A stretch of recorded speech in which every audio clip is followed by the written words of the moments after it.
Bom, pessoal, eu decidi fazer uma série de vídeos, né, sobre cenários econômicos, sobre situação econômica e financeira do país e às vezes até sobre outros temas também, mercado financeiro, direito e tal. Sobre cenários econômicos, o que é que, de repente vocês dizem, o que é que esse cara que é advogado está pensando em falar sobre cenários econômicos? Eu tenho pós em gestão empresarial pela GV, tenho pós eh, em desenvolvimento regional sustentável e especialização em mercado financeiro. Então, posso falar com alguma propriedade pelo trabalho que já fiz com professores da UNB, pós-doutores da UNB, juntamente alguns trabalhos, inclusive internos na Caixa, dá para navegar nesses temas. Primeiro ponto que eu acho que a gente tem que observar no Brasil é a questão do custo Brasil. E de onde é que vem esse custo Brasil? O custo do Brasil vem por alguns ralos que todos conhecem e que está sendo amplamente explorado aí pela imprensa. O primeiro ralo é o da corrupção. Corrupção sistêmica, endêmica e que é difícil de controlar, onde o corrupto se acha mais esperto do que outro e termina tirando emprego, termina tirando capacidade econômica, termina tirando capacidade de pagamento de órgãos, né, fazendo com que fique mais difícil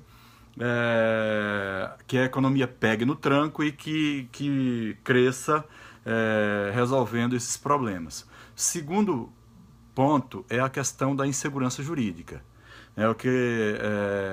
A questão do cumprimento de contratos, receber dívidas no Brasil é muito complexo, isso impacta no custo Brasil, um devedor não vai para a cadeia, né? Então a gente não tem, com certeza, segurança jurídica para que o empreendedor desenvolva a contento a sua atividade e que o trabalhador também, ou qualquer das partes se sinta segura sem uma legislação arcaica e muitas vezes ultrapassada, atrapalhando aí por trás disso, né? Outro ponto que a gente traz também para a baila é exatamente a questão da capacidade produtiva, né, que o Brasil tem, que está bastante impactada pela Lava Jato, pela corrupção, pelo custo Brasil, como eu falei, pela legislação arcaica, e aí se fala na questão da necessidade de reformas, e sempre a gente vê que essa reforma ela vem meio que atravessada, só impactando para um lado, só beneficiando um lado, só beneficiando o capital, esquecendo a outra ponta que é fundamental e que é mais de 85% da população brasileira, que é o trabalho. Então, não dá para pensar, vou comparar aqui para que vocês possam fazer um comparativo. Se eu quisesse organizar as minhas finanças e se eu estivesse utilizando o cheque especial no topo, por exemplo, e que o dinheiro que eu ganho por mês não desse para pagar nenhuma parte desse cheque especial, e eu achasse que a solução seria, por exemplo, vender o meu carro, seria, por exemplo, vender a minha casa e morar numa outra menor, seria vender um móvel, né? Seria fazer qualquer coisa com o meu patrimônio sem observar que o principal que eu tenho, o principal problema que eu tenho é a questão da dívida.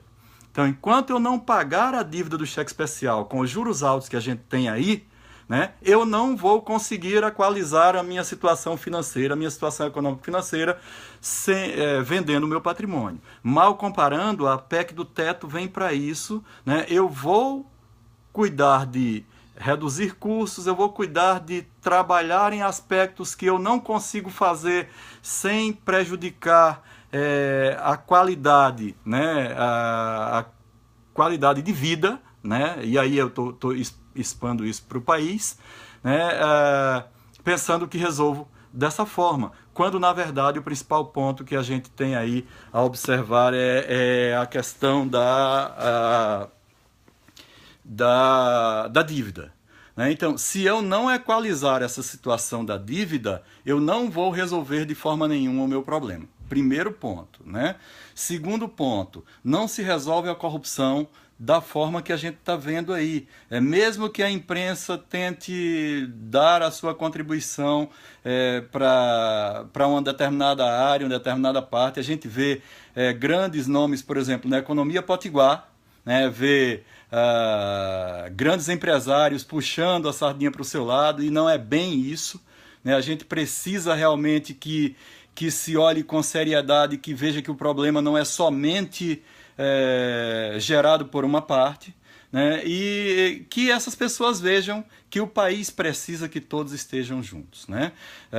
Que todos estejamos juntos, na verdade. O trabalhador, o empresário, o governo, o produto interno bruto não vai crescer se a gente não cuidar do custo Brasil, e a gente não vai resolver de forma nenhuma o problema do Brasil se a gente pensar só em equalização de patrimônio, sem cuidar da renegociação, da reengenharia, da requalificação da dívida, levando o prazo para frente, aumentando bastante o prazo e reduzindo bastante juros. É assim que a gente trabalha a questão da qualificação, da reengenharia de dívidas, tá?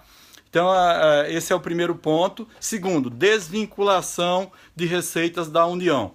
Eu não consigo resolver o problema do Brasil. Por exemplo, se diz, a PEC do teto, ela vem para garantir, no caso, né, recursos para a saúde e educação. Só que não dá para garantir nem o que eles estão dizendo que vão garantir para a educação e para a saúde com a desvinculação de receitas da União. A desvinculação de receitas da União, simplesmente, na hora que faltar dinheiro em algum ponto, ele pode levar dinheiro da saúde, pode levar dinheiro da educação, pode levar dinheiro da segurança e por aí vai. Então, é importante reforma? Com certeza, mas reforma pensada, reforma discutida, né? Reforma com a discussão bastante ampliada para que não se prejudique a parte mais fraca, e a parte mais fraca, com certeza, é a parte hipossuficiente, que o direito do trabalho chama do trabalhador, né? Que é o mais fraco, né? O hipossuficiente. Então, essa abordagem inicial, espero que mais à frente, quando fizer outras abordagens, eu vou entrar em alguns pontos que muitas vezes mentem para a gente, inclusive pessoas especialistas, né, mentem de forma descarada para tentar defender a ideia deles, e tentando trazer de forma didática, como eu trouxe com essa questão do cheque especial e do patrimônio pessoal, para que a gente jogue isso para nível Brasil e de repente tenha uma percepção melhor disso, tá bom? Boa noite, esse é o primeiro momento de muitos outros que virão. Valeu, boa sorte a todos, estamos juntos. Abraço.